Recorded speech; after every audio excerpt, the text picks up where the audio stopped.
Hi friends, இன்றைக்கி வந்து எங்கள் ஊரில் கிளைமேட் வந்து இப்படி தாங்க இருக்குது. லைட்டாக வெயில் மாதிரி தாங்க இருக்குது. உங்கள் ஊர்லலாம் எப்படின்னு சொல்லிட்டு மறக்காமல் கமெண்ட் பாக்ஸில் கமெண்ட் பண்ணுங்கள்.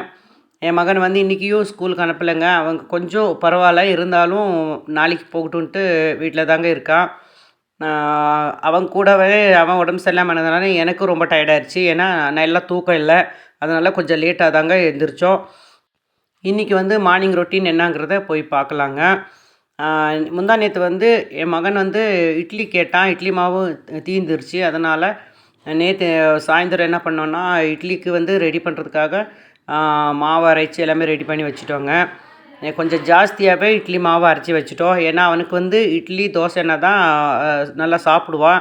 மற்றதெல்லாம் அவ்வளோ சாப்பிட மாட்டான். அதனால் தோசை தான் மெயின் அவன் சாப்பிட்றதுக்கு. அதனால் இட்லி மாவு தீர்ந்ததுனால இட்லி மாவு ரெடி பண்ணுறதுக்காக நேற்று வந்து அரைச்சி வச்சுட்டோங்க.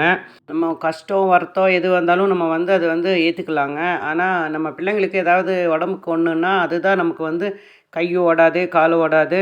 அவங்க பாட்டுக்கு நல்லா இருந்து விளையாட்டு நமக்கு வந்து தெரியாதுங்க. உடம்பு சரியில்லாம ஆனா தான் நமக்கு வந்து ரொம்ப டார்ச்சராக இருக்குங்க. ஸோ இன்றைக்கி வந்து அவனுக்கு வந்து இட்லியும் இந்த மாதிரி சட்னியும் செஞ்சுருக்கோங்க. அவன் சாப்பிடுவானா இல்லையான்னு தெரியல. வாயில் பிடிச்சி அவன் சாப்பிட்டானா கொஞ்சம் பரவாயில்லைங்க.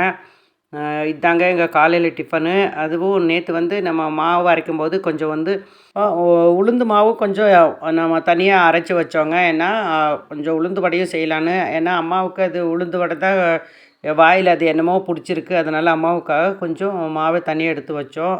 தனியாக அரைச்சி வச்சோம். அதே இப்போது வந்து அதையும் செஞ்சுருக்கோங்க. ஸோ இந்த வீடியோ உங்களுக்கு எல்லாம் பிடிச்சிருக்குன்னு நினைக்கிறேன். பிடிச்சிருந்தா லைக் பண்ணுங்கள், ஷேர் பண்ணுங்கள், கமெண்ட் பண்ணுங்கள். மறக்காமல் சப்ஸ்கிரைப் பண்ணுங்கள். எங்களோட சேனலுக்கு வந்து எல்லோரும் சப்போர்ட் பண்ணுங்கள். தேங்க்ஸ் ஃபார் வாட்சிங். தேங்க்யூ.